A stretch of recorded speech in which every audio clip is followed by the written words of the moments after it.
Halo guys, berjumpa lagi dengan saya. Di video kali ini saya akan membuat DC power supply menggunakan modul dari Riden dengan seri RD6024-W. Ini artinya 60 volt 24 ampere, sudah dilengkapi dengan WiFi ya. Untuk spesifikasinya yaitu power supply dengan sistem step down. Inputnya bisa menggunakan 7-70 volt DC asimetris dengan rating currentnya yaitu 0-24 ampere. Kemudian output tegangannya bisa disetting 0-60 volt ya. Kemudian output powernya atau daya keluarannya bisa mencapai 1440 watt. Ini.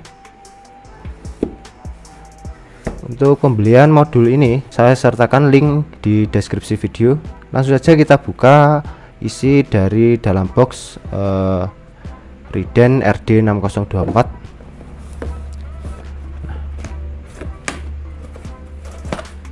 Boxnya cukup kecil. Ini sudah. Nah, berikut modulnya ya. Ini modul dari DC power supply. Ini sistem kerjanya menggunakan sistem step down. Jadi tegangan input harus lebih besar dari tegangan outputnya, tegangan output yang kita inginkan. Misalkan kita ingin tegangan 30 volt, maka tegangan inputnya itu harus di atas 30 volt. Berikut terminal inputnya. Ini terminal input menggunakan power supply DC asimetris, in main dan in plus. Kemudian di sini ada WiFi ya. Ini untuk soket WiFi. Dan ini baterai, ini bisa diisi baterai CR1220. Ini tidak include ya, jadi kita harus beli sendiri untuk baterainya. Ini bisa kita pasang di bagian ini. Kemudian di dalam box ada ini, ada modul WiFi, bisa kita pasang di bagian sini. Untuk modul WiFi nya ini sudah terpasang. Untuk modul WiFi nya sudah terpasang. Kemudian ini ada sensor suhu. Sensornya ini berfungsi untuk mendeteksi temperatur, bisa ditancapkan ke baterai ketika kita melakukan pengecasan baterai, yaitu di terminal sini ya. Ini ada output main dan plus, kemudian ini main dan pengecasan untuk baterai ya, yang hijau ini. Jadi outputnya ini bukan simetris, tapi yang tengah ini untuk pengecasan baterai. Kemudian ada terminal ya, terminal atau untuk soketnya, dan ini juga ada spare fuse atau sekring cadangan. Sekring cadangan yang berbentuk SMD bisa kita pasang di bagian sini saja supaya nggak hilang. Ini ada spare fuse. Kemudian ini untuk soket sensor suhunya. Oke, jadi seperti itu. Langsung saja kita pasangkan ke box ya. Untuk boxnya saya buatkan sendiri dari aluminium, plat aluminium dan 3D print.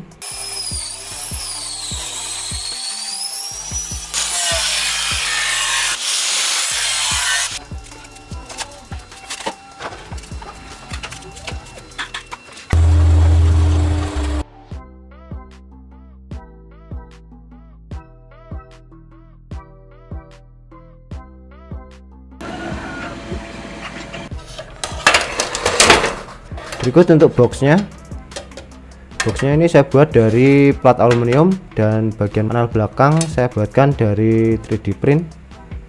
Sebenarnya ini kemarin saya buat full dari 3D print, tapi sayangnya yang bagian ini itu gagal ya, gagal karena supportnya itu terlalu mepet dan ketika dilepas malah ajur gak karuan. Jadi saya buatkan boxnya dari plat aluminium, karena kalau dari 3D print itu nunggunya yang cukup lama ya, sekitar 50 jam ya kemarin itu saya cetak dari 3D print full. Ini untuk bagian panel belakang, ini sudah saya pasangkan kipas 12 volt, kemudian saklar dan juga terminal AC atau soket AC 220. Dan ini untuk bagian plat aluminiumnya, bagian atas dan bawah saya buat dari plat aluminium. Ini juga sudah saya pasangkan SMPS. Ini produknya dari Silentech yang 45 volt DC, akan tetapi ini saya turunkan di sekitar 32 volt DC. Ini kan SMPS nya CT, jadi saya ambil tegangan plus minusnya menjadi sekitar 65 volt DC. Kemarin saya cek itu 65 volt DC, karena ini belum regulasi, jadi kalau inputnya turun tegangan juga ikut turun dan sebaliknya. Jadi ini saya rubah bagian trafo, untuk lilitan sekundernya itu saya kurangin. Kemarin saya kurangin sekitar 2 atau 3 lilit ya, saya lupa. Jadi outputnya turun, tapi yang bagian primernya itu enggak saya rubah, masih tetap sekitar 10 lilit, sehingga tidak merubah nilai induktansi bagian primernya. Dan tegangan ekstra 12 voltnya ini saya gunakan untuk menyalakan kipas bagian panel belakang. Oke, langsung saja kita rakit modulnya ini ke dalam box. Sebelum lanjut videonya, saya akan berbagi tips bagaimana cara order SMT assembly di jlcpcb.com. Simak dahulu video berikut ini. Di JLC PCB juga tersedia SMT assembly service, yaitu layanan pemesanan cetak PCB beserta penyolderan komponen SMD, di mana pengerjaannya sangat cepat karena menggunakan robot untuk proses pemasangan maupun penyolderan komponen SMD, sehingga kualitasnya pun juga sangat bagus. Saya sendiri juga sudah sering menggunakan layanan SMT assembly ini untuk pembuatan kit yang menggunakan komponen SMD seperti ini. Selain itu juga menghemat waktu karena proses yang cepat dari JLC. Misal kalau kita pasang dan solder sendiri komponen SMD yang segini banyaknya serta ukuran yang kecil-kecil, pasti menyita waktu untuk memasang dan melakukan penyolderan. Untuk cara pemesanan juga mudah. Seperti biasa, kita upload dulu file Gerber yang akan dicetak, kemudian pilih SMT assembly, lalu klik confirm, pilih BOM file atau file komponen list, kemudian tambahkan file CPL, kemudian klik next. Berikut daftar list komponen yang diorder, lalu tampil PCB beserta komponen SMD yang terpasang, kemudian klik save to cart. Selesaikan pembayaran seperti melakukan pembayaran untuk cetak PCB. Oke, kita lanjut lagi. Ini akan saya pasangkan dahulu kabel inputnya, input warna hitam ini untuk main. Untuk boxnya itu sebenarnya juga sudah tersedia, tapi saya ingin buat sendiri boxnya. Kalau beli itu sudah jadi, tinggal pasang power supply dan juga modul buck step down-nya. Dan untuk power supply-nya itu menggunakan power supply jaring ya, tapi saya lihat di review-review itu ripple-nya cukup tinggi. Kalau saya menggunakan SMPS ini sangat rendah sekali ripple-nya. Kemarin saya ukur itu sekitar 20 mV ya outputnya tanpa beban, 20 mV peak to peak. Tapi kata Pak Soleh selaku pencetus SMPS ini, itu katanya 10 mV, tapi saya ukur kemarin itu 20 mV peak to peak. Mungkin karena trafonya itu sudah saya rubah, tapi menurut saya itu sudah sangat rendah ya. Ripple di 20 mV peak to peak itu sangat rendah sekali, dan saya rekomendasikan untuk menggunakan SMS ini, tapi lilitannya itu harus dirubah. Kemudian lanjut kita pasang bagian belakang dahulu. Bagian belakang ini untuk supply kipas 12 volt, dan ini input AC 220. Jadi saya ingin membuat sebuah DC power supply dengan ripple yang sangat rendah, karena ini nanti saya gunakan untuk di ruangan kerja saya untuk penggunaan terus menerus. Jadi ya sebisa mungkin power supply-nya itu bagus ya, ripple-nya minim, sehingga untuk mengetes perangkat elektronik itu bisa lebih bagus daripada yang menggunakan ripple-nya tinggi. Kemudian kita pasang, kita pasang dahulu sensor suhu. Ini saya pasang di bagian belakang sini seperti ini. Jadi ini nanti ke soket temperatur. Itu kita pasangkan tutup bagian atas seperti ini.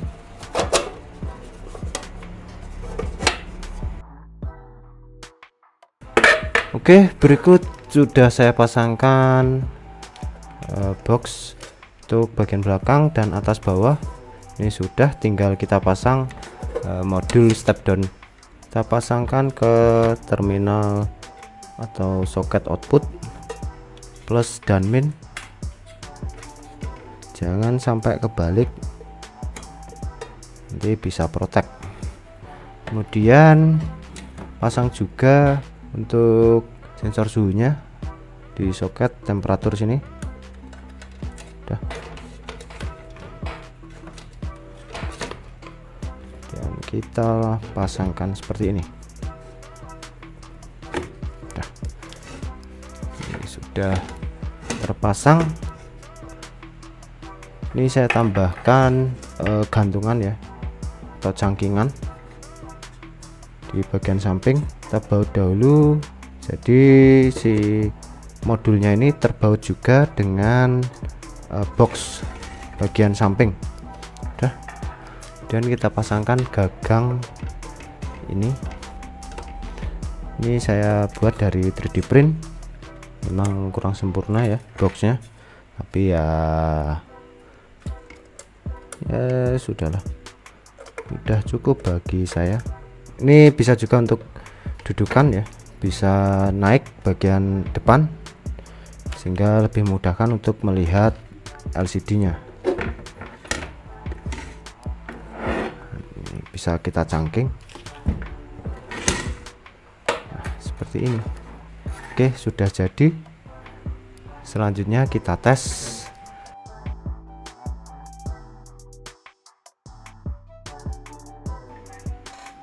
Oke guys, kita nyalakan.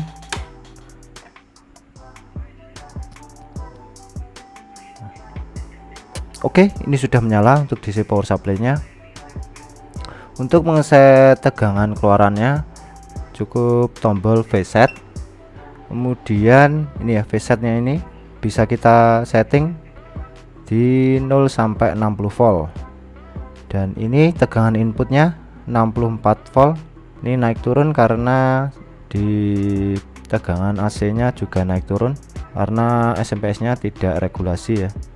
Jadi bisa naik turun. Pengaturan keluaran tegangannya ada di V-set. Kemudian klik enter. Nah, ini tegangan 12 volt dan ampernya, keluaran ampernya bisa kita set juga. Misalnya kita hanya ingin 1 ampere. Nah, seperti ini. Untuk menyalakan outputnya kita harus tombol on off dahulu. Ini tombol. Nah, ini sudah on, keluaran 12 volt. Bisa kita cek menggunakan voltmeter apakah akurat di 12 volt.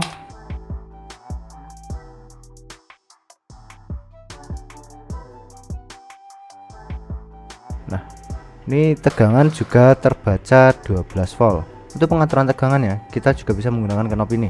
Kita tombol V-set, kemudian ini bisa diputar ke kanan atau ke kiri untuk menaikkan atau menurunkan tegangan outputnya. Jadi ini tegangan 11,88 volt dan outputnya juga sama 11,88 volt. Jadi cukup akurat ya tegangan keluaran dengan pengukuran. Ini 12,07, 12,09, 13 volt, 13,3, 13,5. Kita coba set di 30 volt. Oke. 30 volt. Di sini terbaca 29,989. Ada selisih sedikit sekali 0,01 volt untuk selisih tegangan di 30 volt ya. Kita coba 60 volt.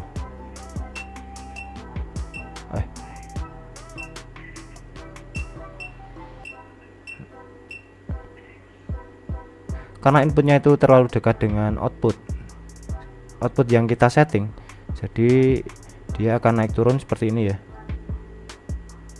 Kita coba set di 55 volt saja. 55 volt. Di sini terbaca 54,98 volt. Cukup lumayan akurat ya untuk tegangan keluarannya. Kemudian saya akan mencoba cek ripple tegangan keluaran DC nya menggunakan osiloskop ya. Tegangan plus dan ini tegangan min. Kita gunakan osiloskop, probe-nya ground ke min dan probe plusnya ke tegangan plus. Bisa kita lihat di osiloskop berikut ripple outputnya. Jadi ini adalah kotoran ya, ibaratnya ini kotoran atau ripple dari output. Inputnya itu kemarin saya cek sekitar 20 mV peak to peak dan outputnya terbaca ini ya sekitar 70 mV peak to peak. Untuk cara mengukurnya kita bisa setting kopling probe-nya itu di AC. Kemudian ini saya set di 1 kali. Volt per diff-nya bisa kita set di 10 mV ya. Kalau masih terlalu kebesaran bisa dinaikkan di 20 mV. Kalau ripple-nya lebih dari 100 mV bisa di set di 50 mV per diff dan seterusnya. Ini ripple-nya lumayan kecil ya. Jadi seperti ini adalah kotoran ya, ibaratnya kotoran dari tegangan DC outputnya. Ini bisa di reduce atau dikurangi dengan menambahkan kapasitor di output. Ini akan saya tambahkan kapasitor saya paralel di output untuk mengurangi ripple ya atau spike nih di tegangan outputnya. Di speknya itu seperti ini sangat kecil sekali sebenarnya. Ini biasanya pasti sering dijumpai jika menggunakan SMPS atau catu daya yang berbau switching. Kalau trafo konvensional itu jarang dan lebih mudah untuk mengurangi ripple-nya ini. Kalau SMPS itu rangkaiannya kompleks, jadi bisa dari PWM ataupun kapasitor filter itu kurang bagus juga bisa. Ini akan saya tambahkan kapasitor ya, kapasitor di outputnya. Jadi saya paralel. Ini akan saya coba menggunakan kapasitor Wima 680N. Apakah berkurang banyak ripple-nya? Nah, ini ripple-nya 80 mV ya. Kita kecilkan, berkurang menjadi 27 atau 27 mV peak to peak. Ripple-nya berkurang dengan kapasitor 680N. Kemudian saya coba Elko ya, Elko 680 mikro. Ini apakah akan berkurang lebih banyak? Ini malah lebih kecilan yang 680N. Ini ripple-nya terbaca 30 mV malah 30 mV peak to peak dengan menggunakan kapasitor Elco 680 mikrofarad. Selanjutnya akan saya coba menggunakan kapasitor 1 mikrofarad. Apakah lebih kurang banyak? Wah, ini lebih berkurang ya, speknya atau ripple-nya ini berkurang lebih banyak. Ini sekitar 20 mV peak to peak dengan menggunakan kapasitor 1 mikro. Oke, saya tambahkan dahulu kapasitor ini. Saya solder langsung di bagian belakang PCB di dalamnya. Untuk komponen kapasitor ini, teman-teman juga bisa membelinya di utsource.net. Di utsource.net ini terdapat banyak sekali komponen, mulai resistor, kapasitor, IC logic, kabel-kabel, dan ada banyak sekali komponennya di sini.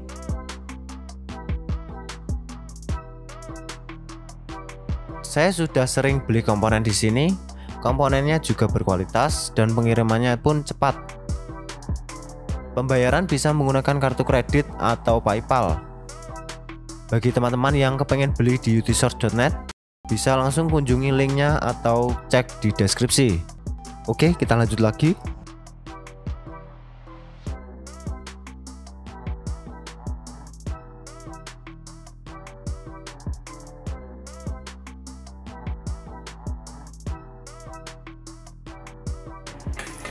Jadi ripple-nya sudah turun ya, semenjak kita tambahkan kapasitor paralel di bagian output. Selanjutnya akan saya coba tes dan memonitor apakah keluaran arusnya ini akurat.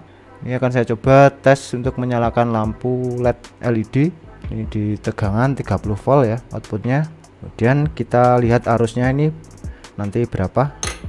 Ini saya akan menggunakan ampere meter di multimeter flux 287. Nah, itu ampernya sudah terbaca. Ini 0,21 dan di multimeter terbaca 0,22.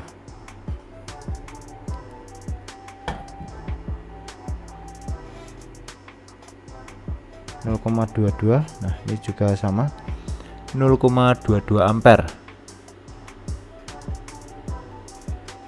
Jadi pengukurannya juga akurat ya, dengan multimeter flux 287. Ini terbaca 0,21 ampere, dayanya 6 watt, 6,3 watt. Coba kita turunkan tegangannya, maka arusnya juga akan ikut turun.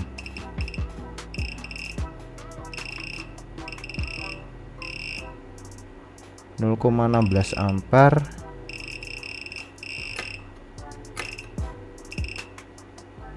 (0,11) di sini juga sama 0,11. Dayanya terbaca 3 watt. Bisa langsung terbaca.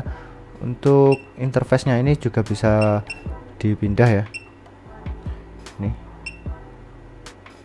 Yang hijau ini tegangan dan biru ampere.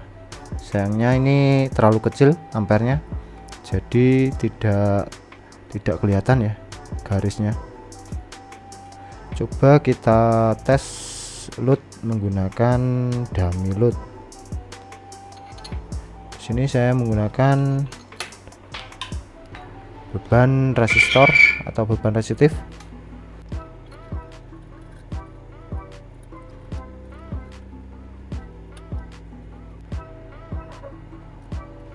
Nah, ini keluaran arus 0,96 ampere ya, tapi tegangannya itu turun dikarenakan ampere keluarannya saya set di 1 ampere, jadi tegangannya ikut turun. Ampere keluarannya ini saya set di 1 ampere, jadi tetap di 0,96, tapi yang turun itu tegangannya 0,96 ya, dan ampernya itu turun. Ya set di 12 volt saja, 15 volt, Ini saya set di 15 volt. Kemudian arusnya bisa kita set coba di 10 ampere. Ini bisa keluar 3 ampere ya, 3 ampere. Ini bebannya saya turunkan lagi, bisa keluar 5 ampere.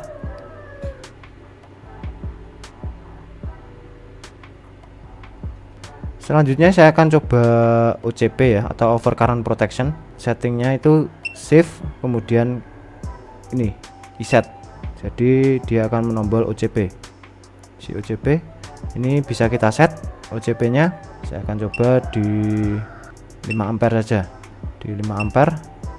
Di OCP nya 5 ampere, maka dia akan protect. Kita coba tes lagi, ini di 3 ampere dia belum protect. Ini 4 ampere. Nah, ini tadi 5 ampere ya, maka dia protect. Bisa kita nyalakan lagi. Nah, kita coba lagi. Ini 4 ampere belum protect. 4,8. Nah, 5 ampere dia langsung protect. Otomatis outputnya akan 0 volt. Kemudian untuk interface-nya ini juga bisa menggunakan PC dengan koneksi USB Type C di sini. Untuk interface-nya bisa menggunakan USB atau WiFi ya, WiFi dan juga TTL. Kalau WiFi ini bisa menggunakan PC atau laptop maupun smartphone.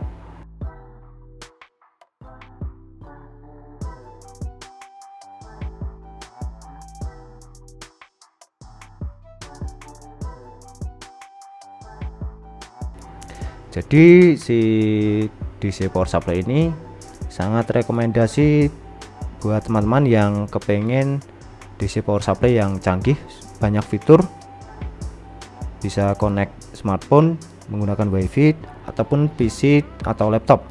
Selain itu juga bisa digunakan untuk pengecasan baterai ya, pengecasan baterai.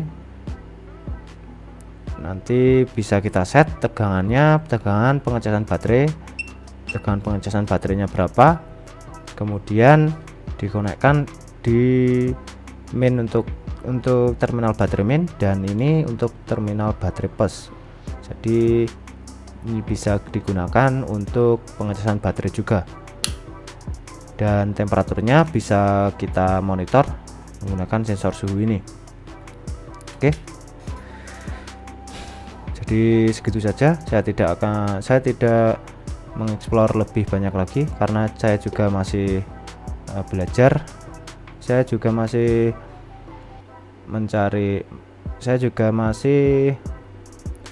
mencoba-coba DC power supply ini. Jadi ini sangat rekomendasi untuk teman-teman yang kepengen DC power supply yang merakit sendiri.